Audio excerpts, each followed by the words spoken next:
moment. So I want to see how Ruaka is in terms of business and activities. So how people are surviving here. So we're gonna walk that way all the way to the other side. There as you go down. Look at how busy the place is. It's still early in the morning, so it's kind of busy compared to Gashie. But now the good thing here, it's more of an expansive area. It's more of expansive. So there are more people, but it's kind of an expansive area in terms of the buildings, the businesses. There are more compared to Gashie. The road network is kind of bigger. The roads are really wide compared to Gashie. So there are tall buildings. There are more bigger businesses in Ruaka than Gashie. So let's see and compare. Because when we started, we all started in Gashie. So Gashie is kind of more crowded because of it's not that big. So it's kind of more crowded, but here it's more of a wide.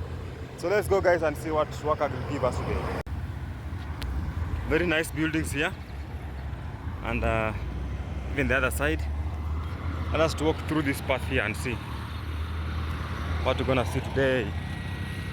So people are still opening up businesses. It's still early in the morning. I hope by the midday all businesses will have opened. It's called the Ruaka Landmark.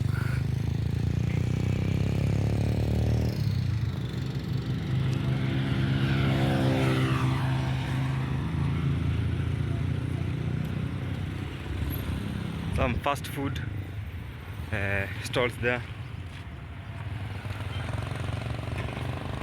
So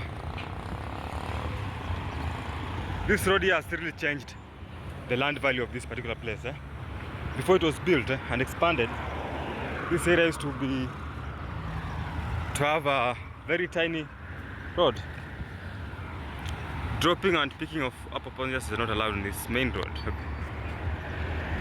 Those are the traffic rules here. But for sure, they never followed. You can see now it's dropping at the same point where it's been told it should not drop.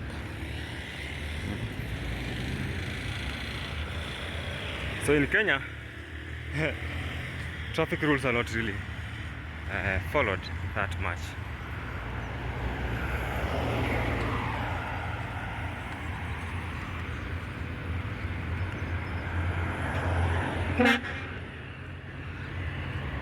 Someone hustling here. Early morning hustle.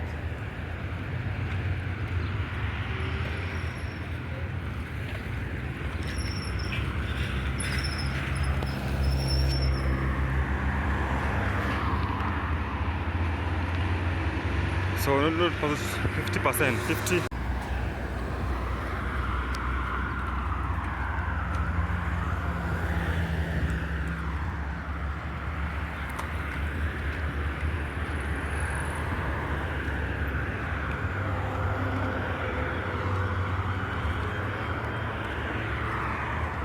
Some nice trees, but the place is not that clean. We need to do more cleaning here to make it more clean. You know, look at that other side. So in terms of cleanliness, they need to do a lot of it. You know. Then people who are doing business here should be responsible for their dirt, not to throw it here. But that's what's happening. When they clean their shops, they throw the dirt on this other side. It's something that's not really good. Look at those other buildings there.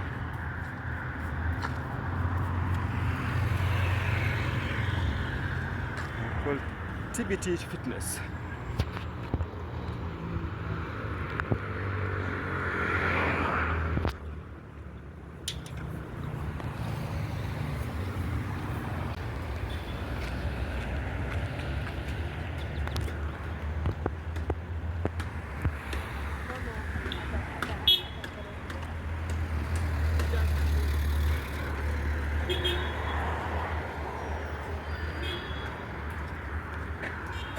Some more buildings coming up here.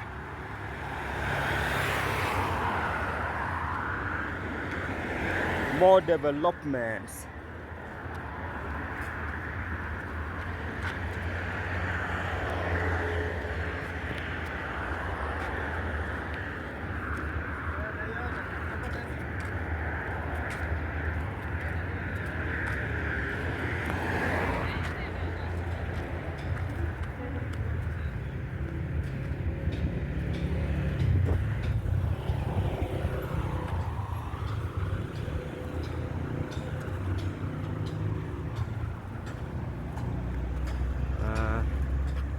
still under construction.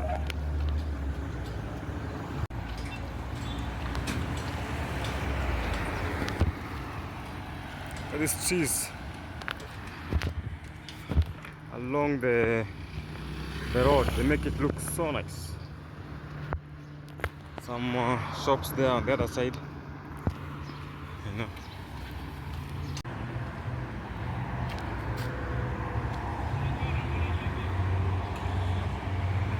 A busy road here.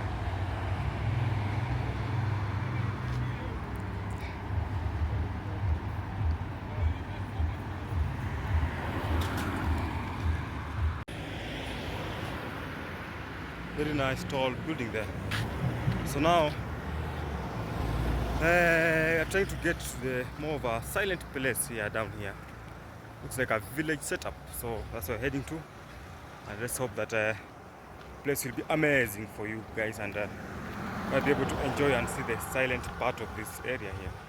Living in Nairobi is not a joke, guys. So you know you have to wake up early in the morning to just go and try to find a means of getting something to put on a table. So let's say in Nairobi or surviving in any city, it's not a joke. So where I am at the moment is kind of an outskirts of Kiambu County, just out of the city. I came from Ruaka, now I'm going to Gashie. So the thing is, as you watch the video, you're gonna find that find out that people tend to kind of wake up early in the morning. They just wake up early in the morning, they go to hustle and try to put something in the table. So most of the towns in Kenya, people tend to work more harder than people who live in the village. Reason being, in town or in towns, you have to find a way of getting something. Compared to the villages, whereby when you wake up in the morning, you have a farm where you can go and harvest some maize, some vegetables to cook. But here, where they want to wake up and look for means of survival, so that's why it's very tough to survive in town. So if you want to survive here very well, you're not supposed to be a lazy person. So lazy people tend to get it very tough in surviving here. That's why the only hard-working people, and really smart people are able to make it in Nairobi or in any town that is anywhere in Kenya. So that's it, guys. I'm just trying to show you around how the busy place is. I was in the village. The village life was smooth, but now I'm now even missing the village life, because you know, in the village life, it was like it was just a matter of waking up, stretching a little bit, doing some few chores, of course, and you are ready to go. But here you have to wake up at early in the morning. For instance, for me, let me just give you my part. I wake up at around 4:50 because I go to work at 5:30. Then at 6 you need to be at work. From 6 to 6, you can imagine. So that means that I spend most of my time at work. Then sometimes I get out of work at 7, and you know, you need to wake up the next day at 5:30. That being said, it means that in Nairobi or in the cities, you need to really work extra hard. So people who are living here, they tend to work extra hard to survive compared to people who are in other places like the villages, like where we are in Nyeri.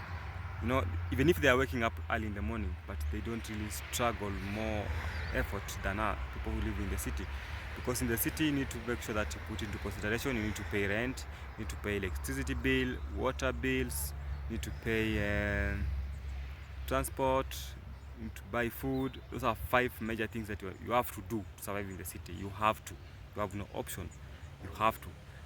It's not a matter of will you do it, or are you willing to do it. You have to do it. You know, those are the things that they are must for you to do it. And you know, you have not really put into consideration things like buying clothes, maybe taking your kids to school.